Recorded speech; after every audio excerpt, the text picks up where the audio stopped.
하나님의 말씀 구약성경 신명기 5장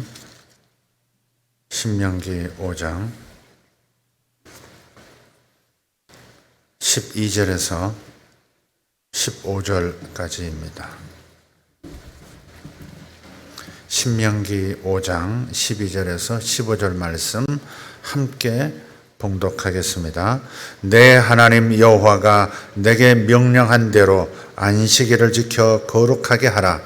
엿새 동안은 힘써 내 모든 일을 행할 것이나 일곱째 날은 내 하나님 여호와의 안식일인즉 너나 내 아들이나 내 딸이나 내 남종이나 내 여종이나 내 소나 내 나귀나 내 모든 가축이나 내 문 안에 유하는 객이라도 아무 일도 하지 못하게 하고 내 남종이나 내 여종에게 너같이 안식하게 할지니라. 너는 기억하라. 내가 애굽 땅에서 종이 되었더니 내 하나님 여호와가 강한 손과 편팔로 거기서 너를 인도하여 내었나니 그러므로 내 하나님 여호와가 내게 명령하여 안식일을 지키라 하느니라. 아멘. 아멘.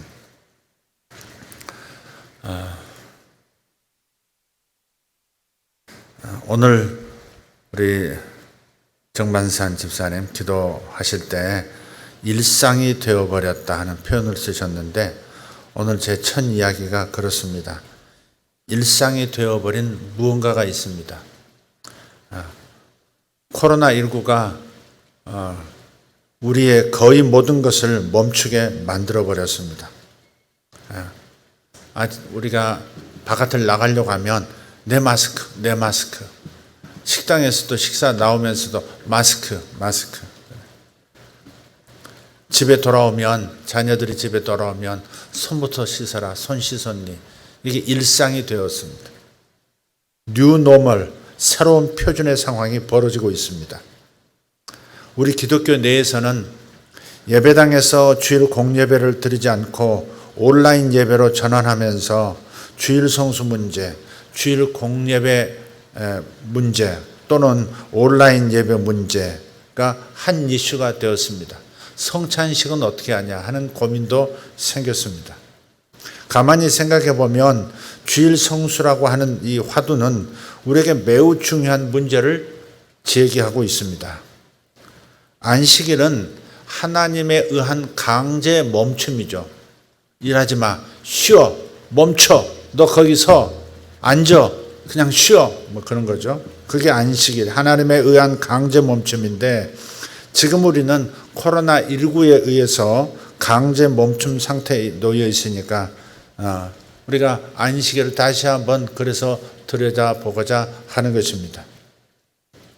종교적 차원이나 예배 형식의 차원을 넘어서 하나님께서 제정하신 이 안식일의 본질을 고민해 보면 지금 코로나19로 인한 강제 멈춤의 의미가 무엇인지 새로운 측면을 한번 엿볼 수 있게 되지 않을까 싶습니다. 이럴 때 하나님께서 안식일이라는 이 강제 멈춤을 왜 제도화하셨는지를 오늘 살펴봄으로써 지금 이 사태의 의미를 되돌아보고 우리의 삶과 사회를 조율하는 그러한 시간을 가져보고자 하는 겁니다. 이미 아시겠지만 설교의 제목은 안식일은 저항이다입니다. 안식일은 저항이다. 이 설교 제목은 신학자 월터 브루그만이라는 분이 쓴 안식일은 저항이다에서 가져왔습니다.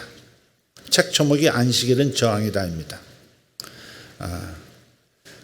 그분에 의하면 이렇게 해석합니다. 율법은 하나님께서 모세를 통해 율법을 주셨는데 율법은 이스라엘 백성들이 탈출한 이집트에 대한 대안 공동체를 어떻게 이룰 것인가에 대한 답으로 주어졌다는 겁니다. 그러니까 십계명은 히브리 공동체, 그러니까 광야로 나왔을 때 광야 공동체였고 가나안에 들어가서는 가나안 공동체가 된 거죠. 한 민족이 한 국가를 이루어가는 그 과정에서 꼭 필요했던 것, 대안 공동체의 가장 중요한 헌법이 뭐냐 하는 겁니다. 그 10계명은 이스라엘 공동체의 헌법과 같은 겁니다. 율법을 10가지로 정리하면 10계명인 것이고 그중 대한공동체의 핵심은 안식일을 지키라는 제4계명입니다. 여기에 참 중요해요. 안식일을 지키라가 모든 것을 이렇게 끈처럼 붙들고 있습니다. 유일신론을 주장하기 위해서 하나님은 한 분이시다.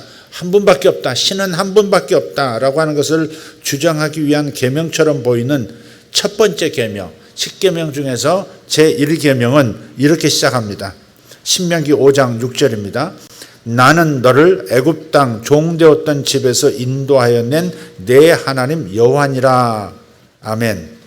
이 안식일을 지키라는 제4계명의 맥락에서 제1계명을 이해한 것입니다. 나는 너를 이집트에서 인도해 낸 하나님이니 다른 신을 섬기지 말라 이렇게 하신 거예요. 다른 신과 여호와 하나님은 어떤 차이가 있을까요? 수많은 불려지는 신들의 이름이 있죠. 그 수많은 신들과 여호와 하나님은 어떤 차이가 있을까? 제4계명의 맥락에서 보면 다른 신들은 사람들을 쉬지 못하게 하는 존재들입니다.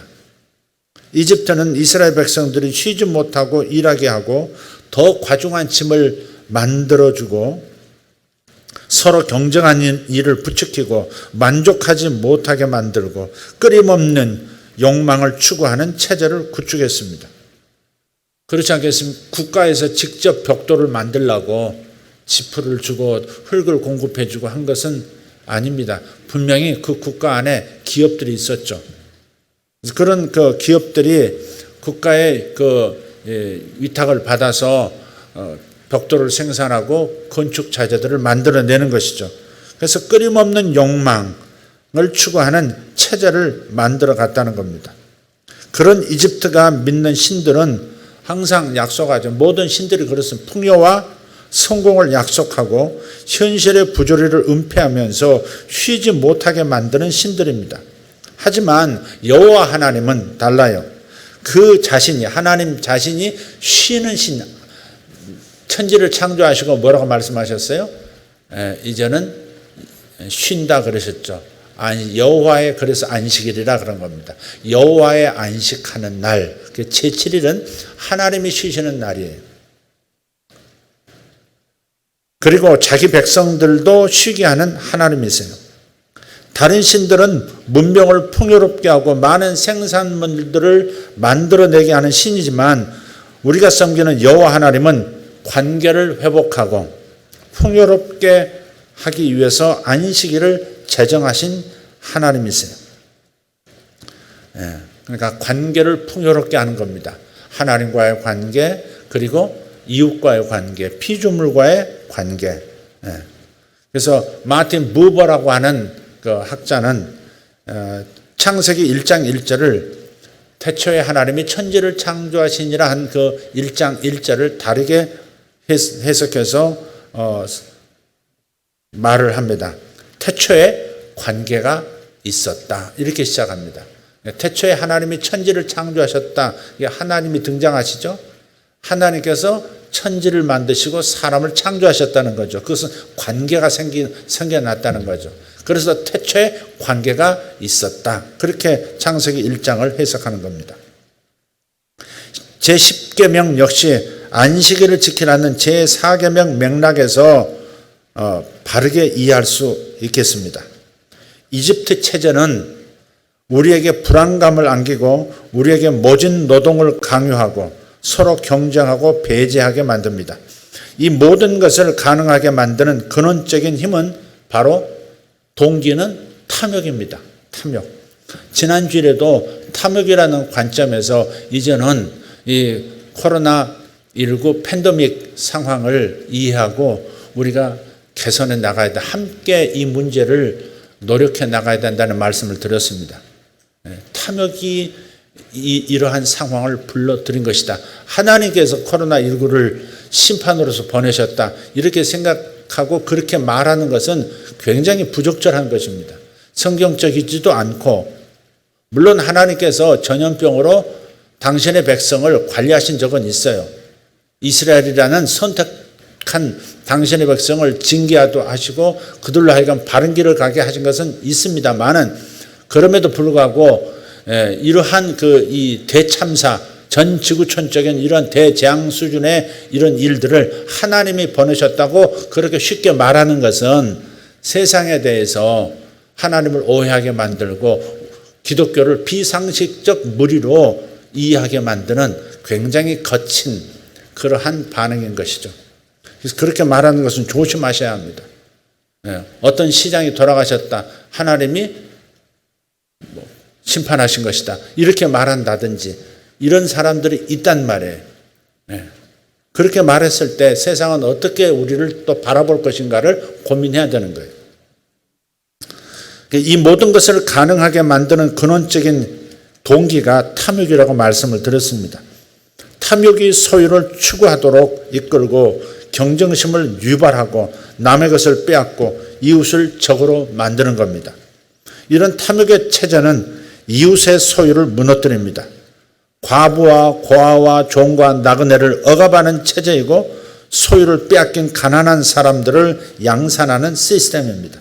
그래서 10계명의 맨 마지막 계명은 탐욕을 근절하라고 말씀하고 있는 겁니다. 10계명의 맨 마지막 한번 보겠습니다. 신명기 5장 21절이 되겠습니다. 내 이웃의 아내를 탐내지 말지니라. 내 이웃의 집이나 그의 밭이나 그의 남종이나 그의 여종이나 그의 소나 그의 나귀나 내 이웃의 모든 소유를 탐내지 말지니라. 그래서 탐욕을 끊어내라, 하나님께서 그렇게 말씀을 하시는 겁니다. 이게 바로 근원적인 해결책입니다. 그래서 여호와 하나님께서는 탐욕을 근절하고 공동의 선을 성취하라고 말씀하시는 겁니다.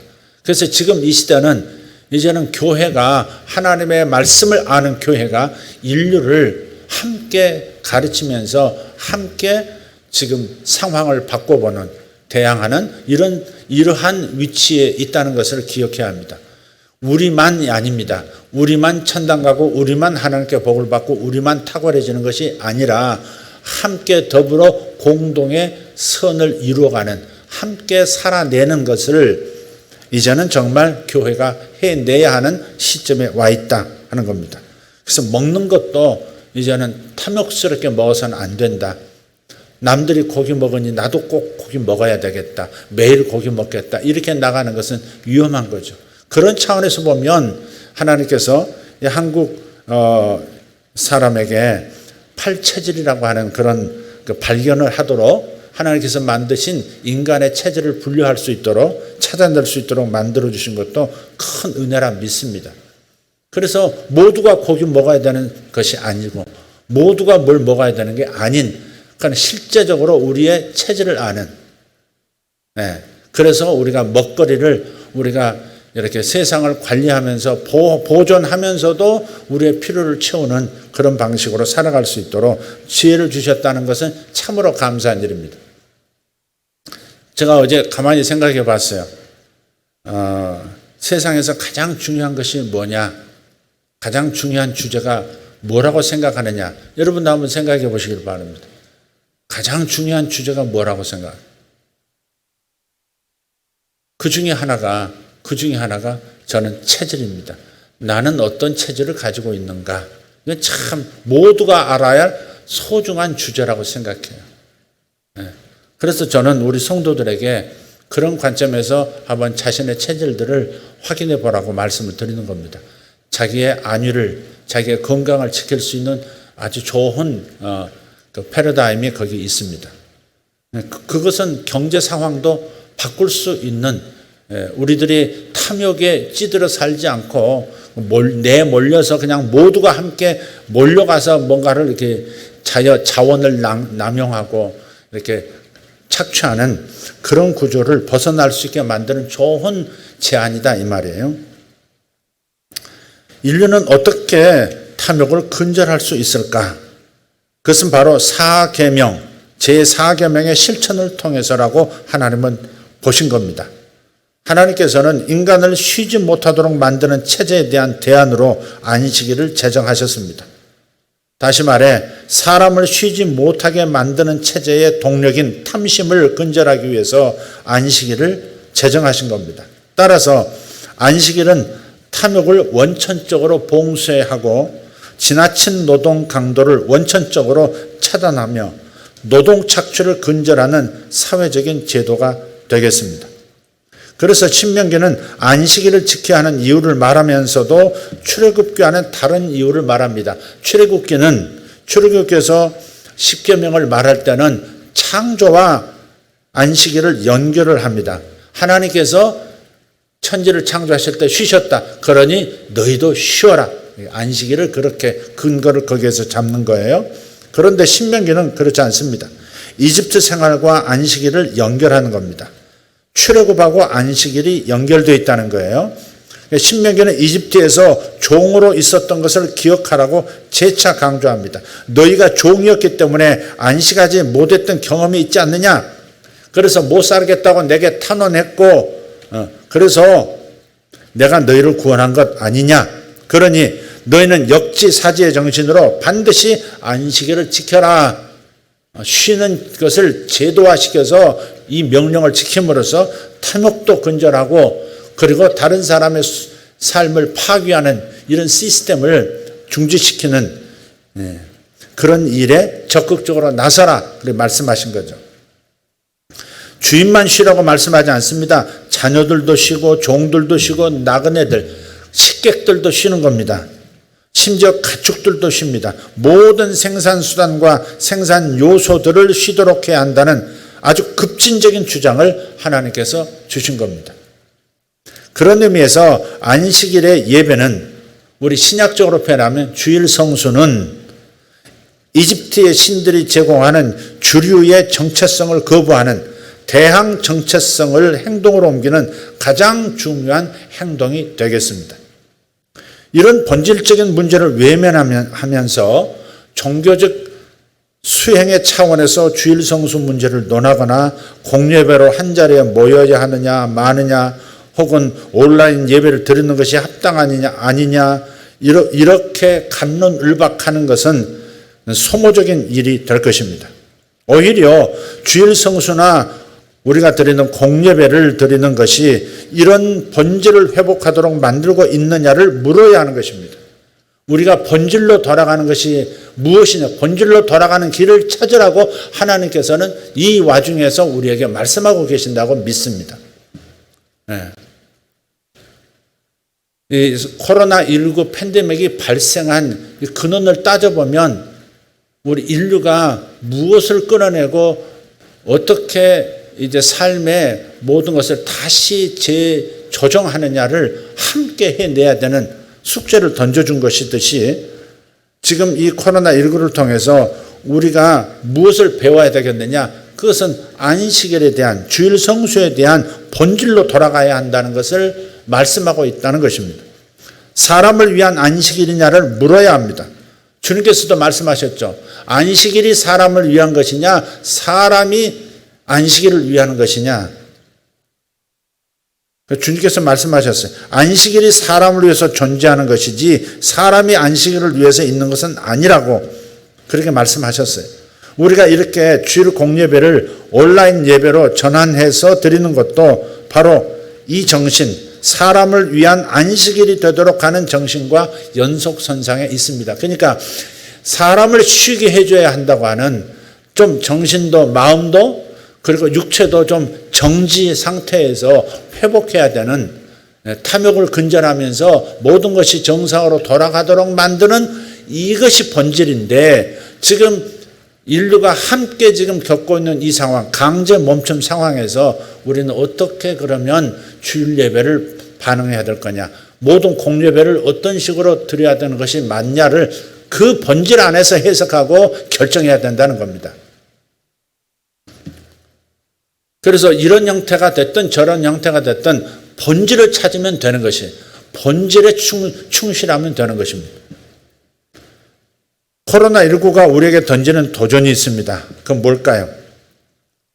세계적인 석학자의 글로 한번 시작하면 좋을 것 같습니다. 호모 사피엔스라는 책이 있습니다. 김영사에서 나온 건데요. 아주 유명한 작가 유발 하라리가 팬데믹 상황에서 이런 글을 썼습니다. 코로나 바이러스 이후 세계. 코로나 바이러스 이후의 세계. 논문처럼 쓴 글인데요. 지금이 우리 세대가 겪고 있는 가장 큰 위기일지 모른다고 말합니다. 지금부터 정부와 개인들이 내리는 선택에 따라서 앞으로의 세계가 결정될 수 있다고 그는 말합니다. 지금과 같은 위기 상황에서 우리는 두 가지 힘들고 중요한 선택을 해야 하는 것입니다. 첫째는 전체주의적인 감시체제와 시민적 역량 사이에서의 선택입니다. 무엇을 선택할 것이냐? 전체주의적인 감시체제, 전염병 확산을 막기 위해서 사람들을 감시하고 규정을 어기는 사람들을 처벌하는 나라들이 있습니다. 우리나라도 일부 있죠. 거짓말을 한다든지 자기 이동 경로를 숨기는 확진자라든지 그러면 고발을 당하고 처벌을 받습니다. 여러 정부들이 코로나19에 맞서기 위해서 새로운 감시 도구들을 동원했었습니다. 지금도 그렇고요. 물론 가장 돋보이는 나라가 중국입니다. 유발 하라리는 이렇게 말합니다. 재난을 극복하고 나서는 감시 기술이 일상화가 될 것이고 감시 기술 자체가 근접 감시에서 밀착 감시로 전환될 수 있다고 경고합니다. 하지만 우리는 코로나 바이러스를 막고 우리의 건강을 지키기 위해서 조지 오웰이 쓴 동물농장처럼 전체주의적 감시체제를 동원하지 않아도 된다고 생각해요. 이것은 시민의 역량 강화를 통해서도 충분히 가능하다는 겁니다. 정부가 사람들에게, 시민들에게 과학적 사실을 분명하게 제공하고 사람들은 정부가 진실을 말하고 있다고 하는 것을 믿을 때에 그러면 시민들은 빅브라더의 감시 없이도 올바른 일을 할 수 있다는 겁니다. 스스로의 이익을 알고 자신의 안위를 위해서 정보를 잘 알고 있는 시민들은 보통 감시받는 무지한 대중들보다 강력하고 효율적인 모습을 보여줍니다. 그래서 유발 하라리가 이렇게 말하죠. 코로나19 확산을 막는데 가장 성공적이었던 사례 중 제일 먼저 한국의 예를 들고 있습니다. 많이 들어보셨을 겁니다. 한국이야말로 시민들의 역량 강화를 통해서 방역에 성공한 모범적인 사례라는 겁니다.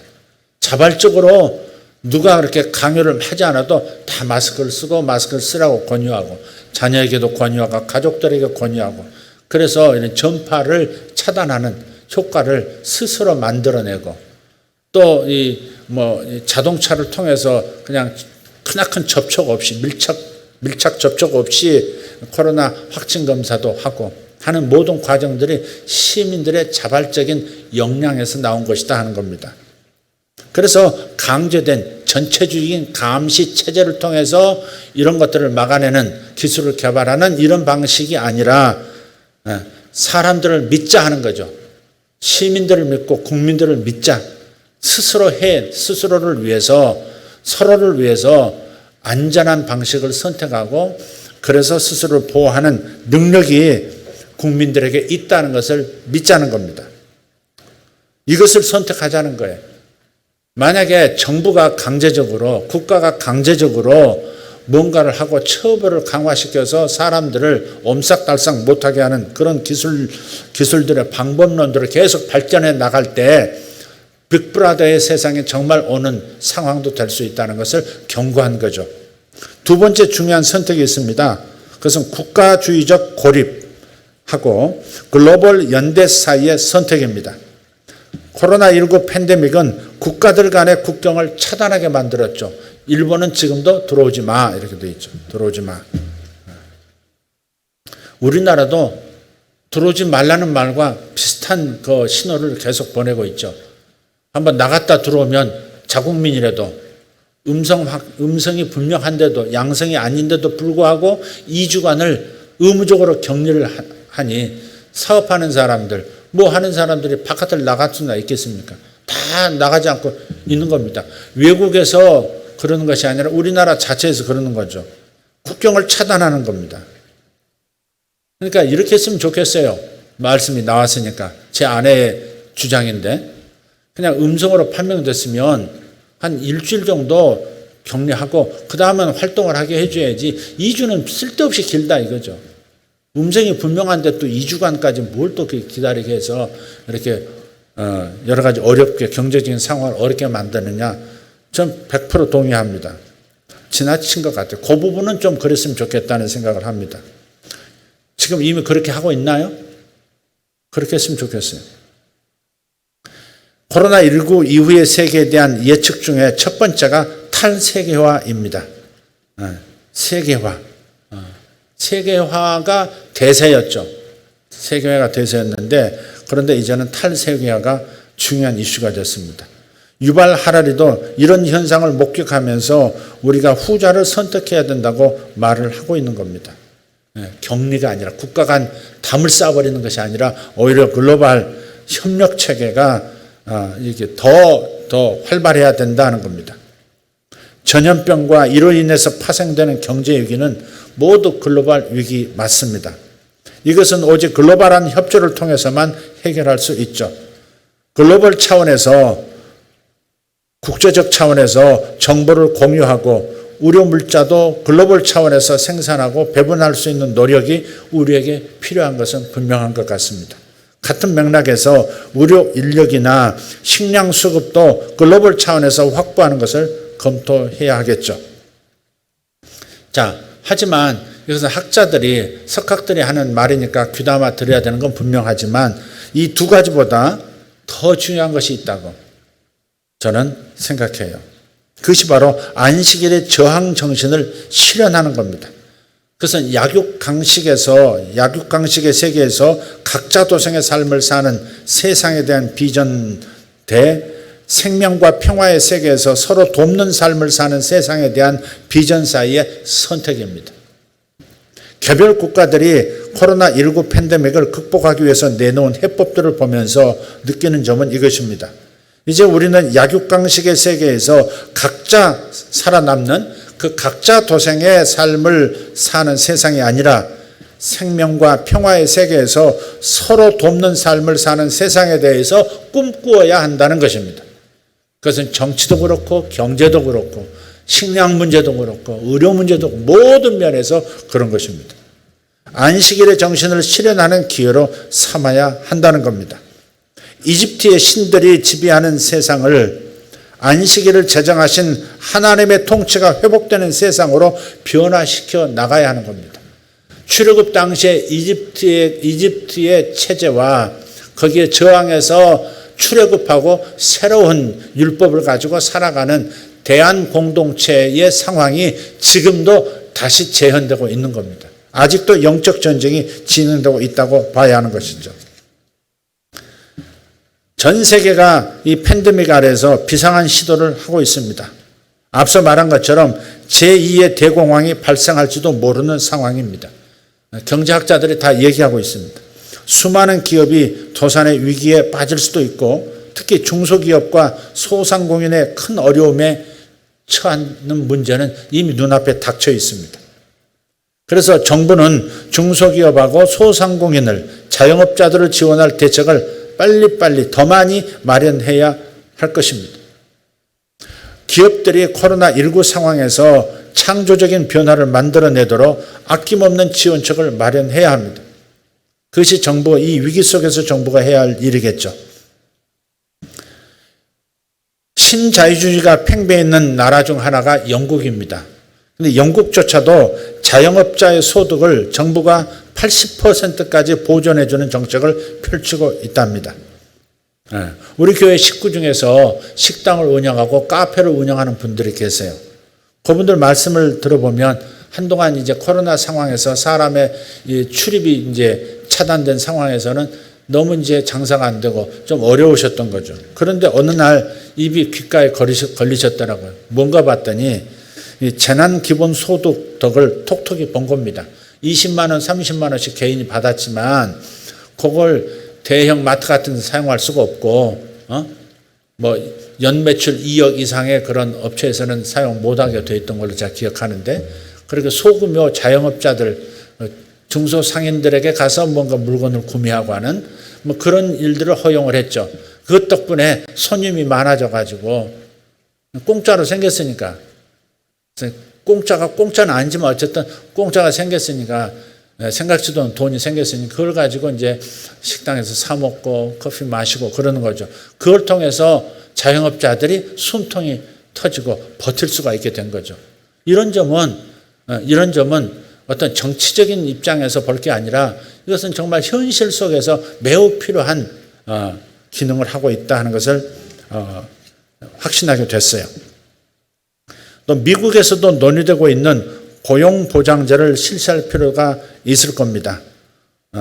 고용보장제가 뭐냐면 GDP의 3% 정도를 실업이 일어나지 않도록 정부가 임금을 대신 지불해서 고용을 보장해 주는 제도인 겁니다. 월급을 대신 일부 지불해 주는 것이에요, 정부에서.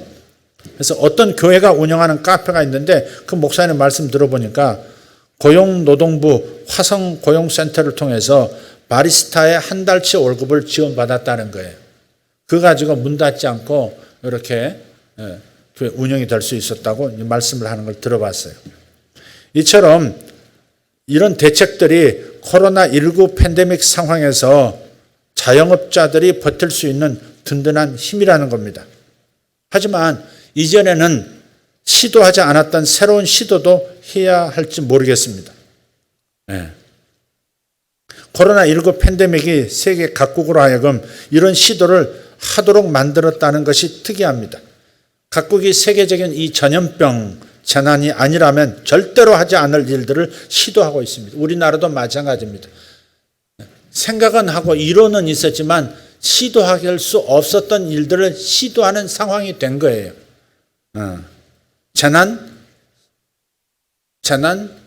기본소득이라는 것도 마찬가지예요. 그전 같으면 절대로 하기가 어려울 그런 일들을 이 상황에서 시도한 거죠. 미국만 해도 그렇습니다. 트럼프 대통령은 3월 17일인가 될 겁니다. 국민 1인당 $1,000를 4월 중에 현금으로 지급하겠다는 그 경기 부양책을 발표했죠. 그러니까 1인당 120만 원에 해당하는 돈입니다. 미국은 약 1,500조를 4월 달에 푼다 그랬었거든요. 우리나라가 500조 예산이니까 우리나라 전체 예산의 3배나 달하는 돈을 4월 한 달 동안에 푼다는 것이었죠. 일명 재난기본소득으로 불리는 정책입니다. 물론 이것은 일시적인 정책이기 때문에 기본소득이 법적으로 정착되는 것은 다시 시도해 볼 필요가 있습니다. 그래서 미래통합당인가요? 그 비대위원장이 한번 그런 적이 있습니다.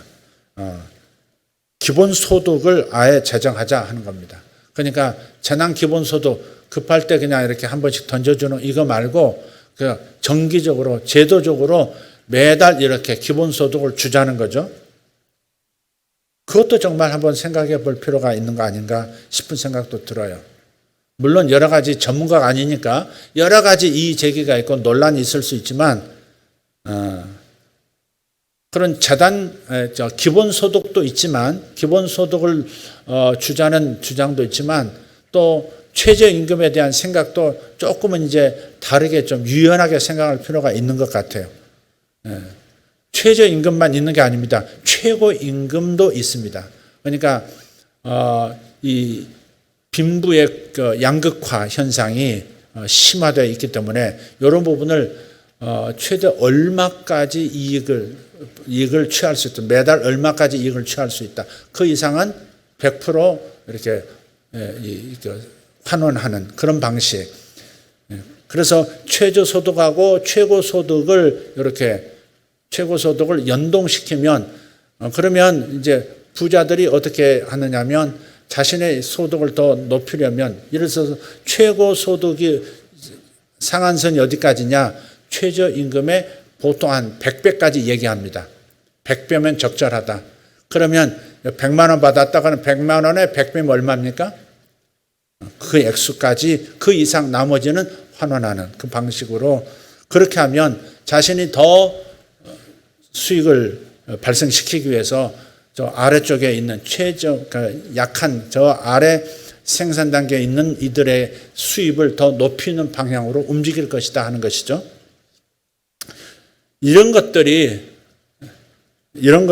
지금 안식일의 저항 정신입니다. 안식일은 탐욕을 중단시키는 거예요. 탐욕을 뿌리 뽑는 겁니다. 탐욕이 모든 문제를 일으키잖아요. 그래서 안식일, 쉬는 날 없이 계속 노동을 강요했던 그 이집트의 시스템, 그것을 바꿀 수 있는 근본적인 하나님의 제도가 바로 안식일 제도다. 그러니 우리도 이런 상황 아니었으면 이런 쉼이라는 것, 가족과 얼굴을 대하면서 보낸다는 것이 일상이 될 수가 없었을 겁니다. 지금 우리는 인류와 함께, 교회가 인류와 함께 하나님 앞에서 직접 교육받고 있는 순간입니다. 그래서 교회의 역할이 매우 중요하고 하나님의 말씀을 알고 있고 하나님의 마음을 알고 있고 우리의 근본 동기들을 알고 계시는 하나님의 말씀을 가지고 있는 교회가 매우 중요한 역할을 할 때가 되었다 하는 것을 말씀드려요. 어쨌든 탐욕이라는 문제, 그리고 안식일은 저항이라는 이 하나님의 말씀, 우리 깊이 한번 생각해 보면서 기도해야 되겠습니다. 이것은 국가가 해야 된다, 전체가 동의할 때까지 국가가 다 주도해서 해야 된다, 그렇게만 생각할 것이 아니라 우리 개인들도 마음으로 수용하고 기도하고 그런 일이 일어나도록 안식일에 이 저항정신, 세상 시스템에 대한 저항정신이 현실이 되도록 기도할 필요가 있다 하는 것입니다. 그래서 제가 오늘 이 말씀을 꺼냈습니다. 안식일은 저항이다. 안식일은 저항이다. 제가 복 있는 사람에서 나온 이 책을 다시 한번 읽어볼까 그렇습니다.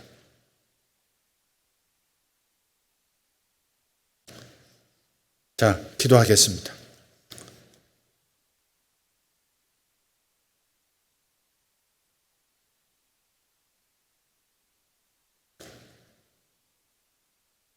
하나님, 정말 새로운 교육을 인류가 교회와 함께 받고 있습니다.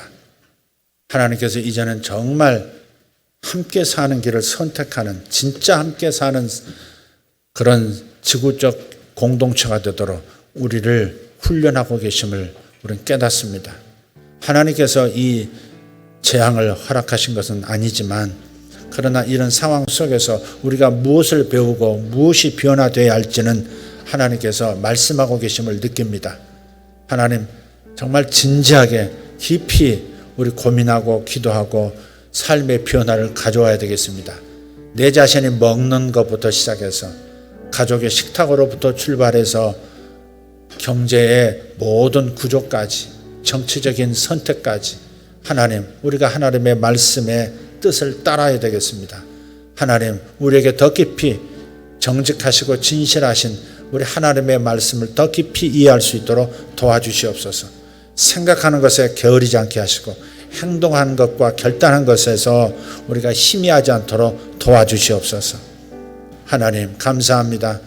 우리가 진작 깨닫고 행동해야 했을 것들을 우리가 이 상황에서야 이제 생각하고 이제 선택하기 시작하고 있습니다. 주님, 도와주시옵소서. 하나님, 도와주시옵소서. 이 상황 속에서 쪼개주고 분열하는 것이 아니라 오히려 연합하고 더불어 살아가는 세상이 되도록 우리 교회가, 우리 공동체가 이 일을 이루어 나가야 되겠습니다. 하나님, 특별히 탈북자들이 어려운 그러한 계절로 접어들었습니다. 하나님, 자유를 찾아서 이 땅으로 왔건만 이 땅에서도 환영받지 못하고 제대로 살아갈 근거가 없는 이들, 하나님, 그들을 불쌍히 여겨 주시옵소서. 그리고 우리들이 어떻게 행동해야 될지 하나님 깊이 고민하고 함께 행동할 수 있도록 우리 교회에 지혜를 주시고 계시를 허락하여 주시옵소서. 저들을 보호하고 인정해주고 사랑하고 살아갈 수 있도록 밀어주는 그런 우리 공동체가 되기를 원합니다. 하나님, 감사합니다. 북한 땅에 변화가 올 것을 기대합니다. 세상의 모든 것들을 바꿔놓을 그러한 어려움이 이 지구촌에 생겼습니다. 이제는 더 이상 고립주의로 나가서는 살 수 없는, 국가도 존립할 수 없는 그런 시즌이 되었습니다. 북한 땅에도 변화가 오고 있는 것을 인하여 감사합니다. 새로운 계절이 오고 있는 것을 감사합니다. 우리 대한민국에도 하나님 새로운 거절로 성큼 걸어 들어갈 수 있도록 지혜를 주시고 용기를 주시옵고 연합하는 마음을 주시옵소서. 주님 감사합니다. 지도자들이 또 수많은 학문적인 리더들이 머리를 맞대고 이 모든 일을 이루어낼 수 있도록 우리는 기도하겠습니다. 주님 역사해 주시옵소서. 그리고 이 와중에도 이런 어려움 속에서도 하나님의 요셉들이 나서서 교회의 주인공들이 나서서 세상을 함께 먹여 살리는 놀라운 축복의 역사도 나타나게 하여 주시옵소서. 감사합니다. 우리 사랑하는 성도들 가운데 요셉들이 나타나기를 많이 기도했습니다. 오래 기도했습니다. 그러한 일들이 현실이 되도록 역사해 주실 것을 믿습니다. 저들의 재능을 이 시대를 위해서 사용하게 도와주시옵소서. 그 당시에 하나님의 뜻을 따라 섬기며 죽었다고 했던 다윗처럼 이 시대에, 이 당시에, 우리가 사는 이 당시에 하나님의 뜻을 이루는, 하나님의 목적을 이루는 요셉들이 되게 하여 주시옵소서. 감사합니다. 우리를 축복하시고 우리를 이끌어 주시고 우리를 새롭게 만들어 주시고 함께 살아가는 여유를, 담대함을 주시는 예수 그리스도의 이름으로 기도하옵나이다.